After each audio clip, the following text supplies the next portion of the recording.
it still possible to drive big results with a small budget in Google Ads? Yes, but it's getting harder and harder each year. For episode 75 of Inside Google Ads, I'm sharing 5 things that small business owners can do to get the best possible results out of Google Ads with the tiniest bit of money. One of my longtime Inside Google Ads course members, Riley McLaughlin, invited me to give this webinar at Main Street ROI, the agency where he works. Whether you're a small business owner or a freelancer who works with small business owners, I think you'll learn a few new tips and tricks to get better results with Google Ads. I'm your host, Jyll Saskin Gales. I spent 6 years working for big brands at Google, and now I work for you. This is Inside Google Ads, special episode 75, Big Results on a Small Budget. Here are the 5 things that you need in order to drive great results on a small budget in Google Ads. First thing you need to do is get your data foundation in place. Just like when you're building a house, your house is going to crumble and fall down if you don't properly build that foundation. So there are some very important, boring, unsexy things you got to do before you start running ads. Specifically, when you're working with a small budget, there are 3 things you must do before even spending a penny. First is set up conversion tracking, letting Google Ads know what you wanted to achieve. That will likely be a purchase if you're an e-commerce store, or that might be filling out your lead form or booking a meeting if you're a service-based business. Second is setting up your audiences, letting Google Ads know who are those people who've been to your website before, or uploading a list of your customers to let Google know what your customers look like so it can find more people like them. And third is account linking. Chances are, if you're running Google Ads, you also use Google Analytics. Perhaps you have a Google business profile.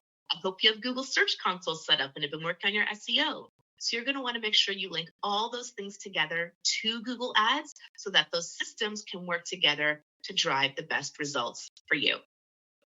Now, once you actually have that data foundation in place, then we can start building your house. And 9 times out of 10, that house is going to start with a search campaign. That's what we think of when we think of Google, right? Typing things into Google, being able to show ads to people who are searching for exactly what you offer. Now, a few tips I have for you when you're starting with that search campaign. First is thinking about whether you want to use a standard ad group or a dynamic ad group. A standard ad group is what you normally think of with a search campaign in Google Ads. You pick your keywords, which communicates to Google the kind of searches you want to advertise on. In a dynamic ad group, you don't pick keywords. Instead, you give Google Ads specific pages of your website that you want to drive traffic to, and Google figures out from those pages which searches you should advertise on. So, for example, if you are an electrician and you have a page about emergency electrician and you have another page about air conditioner installation, those would be really different searches from very different people looking for those 2 different things. In a standard ad group, you could have one ad group with emergency electrician keywords and another ad group with air conditioner installation keywords. Or in a dynamic ad group, you could have one page about emergency electrician services, another page about air conditioner install services, and let Google figure it out for you. If you haven't invested much in your SEO, you probably shouldn't use dynamic ad groups because it's powered by similar technology. So I'll say, when in doubt, stick with standard, and that is the default. Next, budgeting. How much do you need to spend on ads? I can't give you a one-size-fits-all answer for what the ad spend should be, but I can tell you you have to have enough budget for at least 10 clicks a day. And the way you're going to know what that budget means for you is to use a tool like Keyword Planner. In Google Ads, it's completely free. You need an account to use it, but you don't have to spend any money to use it. And then in Keyword Planner, type in your keywords and see what the expected cost per click is. For some industries, it might be $2. So as long as you can spend at least $20 a day, great, you can advertise. For other industries, it could be $10 per click, which means you would need to be prepared to spend at least $100 a day. If that's too much for you, it's better to not spend the money at all than to spend the money to only get a few clicks per day, because you are not going to get good results. Third thing I'll mention that's especially important when running a search campaign on a small budget is keeping a close eye on your impression share and your quality score. Impression share just means of all the times you could have shown an ad, how often did you show an ad?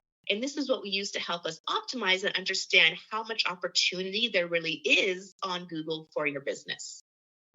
Quality score is tightly related to how much you're going to have to pay for your ads. The higher the quality of your ads, the less you have to pay per click.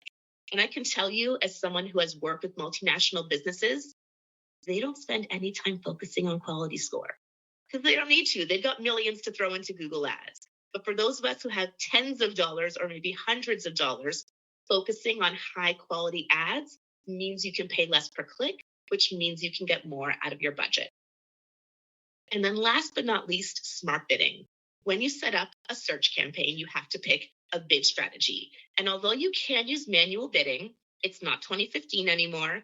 In most circumstances, for most campaign types, smart bidding will drive better results because Google's AI, it's artificially intelligent. There are some things that humans definitely still do better. But one thing AI absolutely does better is knowing what to bid for each query, for each user every single time. So you should be leveraging smart bidding. Now, the big challenge we often face with smart bidding when we have a small budget is we can't get enough data to learn. It's this vicious cycle. I only have a little bit to spend, so I'm only getting a little bit of data. So my smart bidding's not working, so I'm not getting good results. How do we get out of that vicious cycle? Well, that brings us to the next thing that most small businesses need when they're running Google Ads, and that is micro conversions. Optimizing for micro conversions. What does that mean? Well, I spoke earlier about setting up conversion tracking and saying you're probably going to want to track a purchase or a lead. But what if with your budget, you only get 4 or 5 purchases a month from Google Ads? Great for you, right? But not enough to give enough information to that smart bidding algorithm. What we do is then track a micro conversion, something that must happen before conversion. So for example, what's the last thing a user does before they purchase? Well, they start the checkout process. Most e-commerce businesses, for every 2 people who start the checkout process, 1 person completes it. 50% of people drop off, 50% of people purchase. So by tracking begin checkouts as your conversion action rather than just the purchase, you get twice as much data to help your algorithm learn. Now, I know a begin checkout is not a purchase, but think of it this way. Everyone who purchased had to begin checkout, right? And everyone who didn't begin checkout didn't purchase. So although it's going to double count in a way because you get 2 begin checkouts for every purchase, even if someone begins checkout and doesn't purchase, that's still a very strong signal for you and for Google Ads that that was the right kind of person to target, even if the purchase didn't happen in that moment. And if you don't have enough data there, you can move back a step. Maybe if someone adds to cart, right? That's the signal we need. A lot of e-commerce businesses I work with, I would say the average is that 10 to 20% of people who land on the website add something to cart. That means 80 to 90% of people don't add something to cart. So at least we know they weren't the right person, and those add to cart folks were the right person. Let's track that micro conversion. This works for lead generation as well. Maybe you want to track engagement with your form. So even if they don't complete the form, you at least know they were interested in it. Or maybe you have a specific contact page people need to visit first before contacting you. So you could track contact page visits as a conversion. The goal with all of this is to ensure that you're getting at least 30 conversions a month per campaign, because that's really what you're going to need to get smart bidding to work, which is what you're going to need to drive the best results from Google Ads. All right, next thing that so many small business owners don't know about or don't think about is audiences. When we run search campaigns, we're so focused on picking the exact right keywords that our perfectly ideal customer is searching for. And that's great. We should absolutely do that. But audience targeting works as an excellent layer on top of that, or in addition to that, to help us reach the kind of person who's likely to be a customer. Let me give you a few examples of this. Maybe you are, let's use our electrician example, right? Or some kind of home services provider. So you have keywords for things people might be looking for, broken air conditioner, electrician available today, electrician near me, etc. Not every single person searching for those things is going to be the right customer for you. And audiences are a way to help you filter some of that out. So for example, Google knows when people on Google are a homeowner versus a renter. So maybe you decide, you know what, to try to save some budget, I'm going to exclude people who are renters and only target people who are homeowners when they're searching for me. For example, let's try a different example. Perhaps you're a company that sells accounting software. There's a lot of different kinds of accounting software for tiny businesses like mine, small businesses, large corporations, right? The same accounting software solution is not going to work for all of them. Google has audience targeting solutions that help you understand the size of company someone works at. So if you sell accounting software meant for large corporations, maybe you want to have all your accounting software keywords, but then you layer audience targeting on top to only show ads on those searches if the person searching works at a very large company. This goes on and on and on for tons of industries. Another example is dog food. I've worked with a few businesses before that sell various kinds of, organic dog food delivery, fresh dog food, etc. Let's use fresh dog food as an example. Most dog owners are not going to want to spend the money on fresh dog food delivery, right? That is a subset of dog food buyers. So what else do we know about the person who might be willing to pay a huge premium for fresh dog food delivery? That's probably a high income household. Maybe it's the kind of person who's really interested in organic food or vegan or vegetarian food. Maybe this is a luxury shopper or a luxury traveler. So again, we can choose to advertise on keywords like dog food, but only if we know that the user is someone likely to convert. So with audience targeting, this is what we call narrowing through targeting, requiring someone to both search for something related to our keywords, but also match audience targeting requirements that suggest they're the right kind of person who's most likely to buy from us. So we're not wasting money on clicks from people who are searching for our keywords, but are very unlikely to become a customer. A few more ways to use audiences that many small business owners are not aware of. One thing you can do in Google Ads is upload your customer list. This is a feature called Customer Match. Now, there are some requirements in place that you can't actually target your customer list until you spend $50,000 in ads. I don't know about you, but I'm never spending $50,000 in Google Ads. That's a lot of money for me. But even so, it's still helpful to upload that customer list into Google. Why? Because even if you're not running ads at all, even if you're spending $10 and nowhere near $50,000, Google will give you insights about that customer list. Once it's been uploaded and processed for 24 hours, you can see what other audience segments people on your customer list belong to, which can give you ideas for other kinds of audience targeting you might want to use, or even insights about the right kind of personas. For example, I was on a coaching call with a new client earlier this week. We took a look at the insights from their customer list, and they had told me that the target demographic, this was like a travel business, was empty nesters in their kind of 40s and 50s, or maybe they had teenage kids, but age-wise, kind of 40 to 50-year-olds. However, when we looked at their customer list, we actually saw there was a strong over-index for people age 65 plus. Way more so than people in that 40 to 50-year-old demographic. So that was great insight to see, although they may have thought when developing their customer personas that their ideal customer was 40 to 50, they actually had a much larger segment of their customers in that 65 plus range, which would inform future targeting for their ads and also inform their ad creative and the kinds of people they would want to show in their ads. Something else to keep in mind when using audience targeting is you can use audiences to include or you can use audiences to exclude. So the example I gave earlier about the electrician, maybe we don't want to target renters. One way to do that is say electrician keywords only targeted to homeowners. The other way to do that is electrician keywords excluding renters. And those are not the same thing, because with audience targeting, although Google knows a lot about us, Google doesn't know everything about us. So some people Google will know as homeowners, some people Google will know as renters, and some people Google's not going to know. It's unknown. So if you only target homeowners, that means you're excluding renters, but you're also excluding people who Google just doesn't know their homeownership status. Whereas if you only exclude renters, that means you're still targeting homeowners and people for whom their homeownership status is unknown.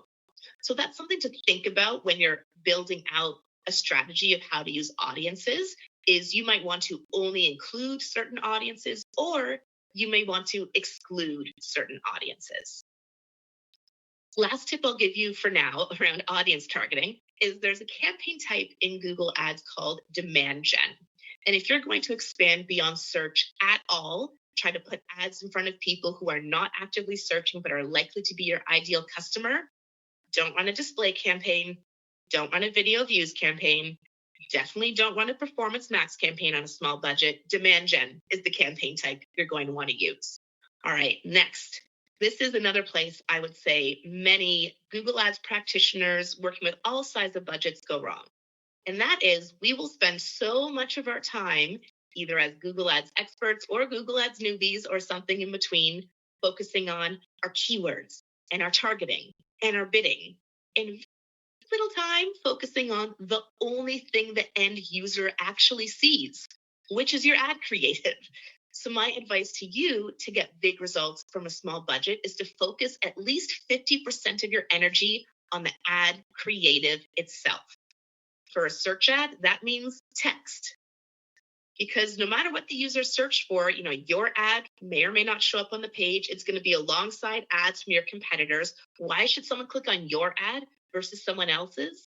The user doesn't know what match type you used, if it's a standard versus dynamic ad group, what bid strategy you use. They just know, is your ad going to help them answer their question or not?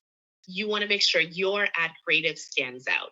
And of course, we'll move into image ads. That becomes a bit more complicated. Video ads, more complicated. So I'm focusing right now mostly on advice for search text ads, since for most small budget accounts, you will be most of your budget focused on search. And I've written at the top here, human ad creative, okay? Generative AI tools are fabulous. I use them every day in my business, and I'm sure you're testing the waters or perhaps also using these tools every day as well. Generative AI, whether it's the built-in Google Ads AI or it's Gemini or Claude or ChatGPT Perplexity, pick your poison, okay? These are all very helpful ideation tools, but ultimately, ad creative needs a human eye. So this is a place where generative AI can assist you, can help you come up with ideas, but we are not yet, at least in a place where AI can just write your ads for you. It still needs that human touch.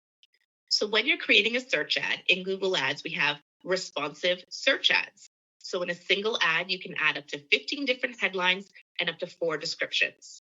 When you're working on a small budget, I don't recommend using all of them.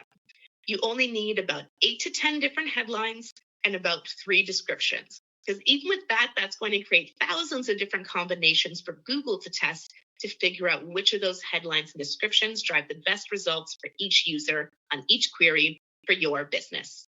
There's this little trick you can do in responsive search ads that, it's not actually a hack. It's a feature of Google Ads, but I see a lot of people saying, this is the ultimate hack. Closest thing we have to a hack in Google Ads. And the way this works is you can put a little piece of code into your ad that will insert the keyword that matched to the user's search term. What now? Let's back up a step. Let's say the user searched for emergency electrician near me, and you have the keyword emergency electrician. That's the most relevant keyword you have to what the user searched for. And if you use dynamic insertion, you can make the ad insert that keyword emergency electrician to show exactly what that user was searching for. If another user comes along and searches for air conditioning installation, Miami, Florida, and you have the keyword air conditioner installation, then it will insert air conditioner installation instead. So it's a way to make sure your ad is really customized to what the user is searching for without having to create all these different headline variations. And importantly, it doesn't put what the user typed into Google into the headline. You can imagine how that could run into some issues. It puts your keyword that you chose, which matched to the user's search. So really helpful tool to use, dynamic insertion. Next tip I have for you is to make it personal. Google has done research, and I've backed this up with my own clients, that using the words you or your in your headlines and descriptions improves your click-through rate. So instead of saying, will fix any electrical emergency, will fix your electrical emergency. Best yoga pants for you. People are self-centered. They like it to be about themselves. So using the words you and your in your ad text, again, that human touch, that little tweak can really help. And last thing I'll say is to try to TikTokify your ads. And what do I mean by that? I mean, your ads need a bit of a hook. They need to be a little sexy. They need to stand out, even if you're working in a decidedly unsexy industry, because your ads are showing up on a very crowded search engine results page, along your competitors' ads, yes, but also potentially along local services ads or shopping results, organic results, map results, image results. There's a lot going on there. So if you want to stand out, it's not enough to just say best electrician. Great. You know who else is the best electrician? Every single other ad on the page. So think about, what are those hooks? What are those words or pieces of information that can help you stand out from all the other ads on the page? An example I saw earlier this week, it was an image ad from a brand called Reformation. It's a clothing brand I'd never heard of until this week. And the text below it said, being naked is the most sustainable option. We're number 2. And I love that. Of course, mentioning being naked grabbed attention, but they were trying to get across something really important about their brand, that their brand is sustainable. So they could have just said sustainable clothing, most sustainable clothing. No, they used some really creative copywriting to grab attention, to call themselves number 2, right? Which not only stopped the scroll, I then spent about half an hour browsing their website. I'm planning to go to their store in Toronto over the weekend, and I'm relaying the story to you now because it's really stuck with me. So your goal is not to make it into some Google Ads expert's presentation. That's not going to do anything for your business. But your goal is to make sure that in that search engine results page, you are going beyond the basic. Anyone can do basic, and using that human touch to think, what's going to help me stand out and stop that scroll against my competitors. So these are the 5 things we must have in place if you want to drive good results from a small budget. Because you know what? After working with budgets of $10 a day, $1 million a day, and everything in between, I can tell you it's easier to run ads with $1 million a day, okay? Running ads with a small budget is like running Google Ads on hard mode. But with these 5 things in place, you are much more likely to be able to drive those big results you're looking for. And so that leads me to the last thing I'll leave you with. You might just not want to run ads, and that is okay. I am a Google Ads coach, ex-Googler, who is telling you that the best thing for your business may just be to not run ads. To figure out if your business is likely to be successful with Google Ads, there are 3 things I have as a checklist. First is an SEO foundation. Although SEO and Google Ads both have to do with search engines and search results, they work very differently. But the things that help you do well from an SEO perspective will also help you do well from a Google Ads perspective. So if your website, if you have not spent any time or money on SEO, you're not ranking organically at all yet, you don't have the basics in place, you're unlikely to be successful with ads. So especially if you're a new business owner, I will recommend that you hire help with SEO before dipping your toes into Google Ads. Next is budget. I mentioned earlier that my rule of thumb is you want to ensure you have enough to spend. You can spend enough to get at least 10 clicks per day. What this usually shakes out to for most small businesses is you're going to need an ads budget of at least $1,000 a month, and you have to be willing to spend that for at least 3 months and potentially see no return. So if the idea of spending $1,000 a month on ads for potentially 3 months and potentially not seeing a positive ROI on that would drown your business, then don't even spend $1. Better to not spend it at all. The third thing I look at to see if a business is likely to be successful with ads is something I call the rule of 2. And the way this works is you want to multiply your conversion rate times your average order value, and you want that to equal at least 2. Why? Your conversion rate means of all the people who visit your website, what percentage do the thing you want them to do? Purchase, become a lead, etc. And the higher your conversion rate, the more conversions you're going to get per user, the lower the average order value, the value of each conversion can be. Whereas if you sell a very high ticket item, your conversion rate might be lower, which is okay if they net out to at least 2.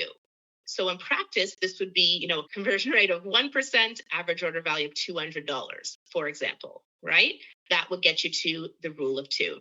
conversion rate of 2%, average order value can be $100. So these things work in relation to each other. But ultimately, what I have found with the thousands of ads account I looked at, if this doesn't shake out to at least 2, you're probably not ready to run ads.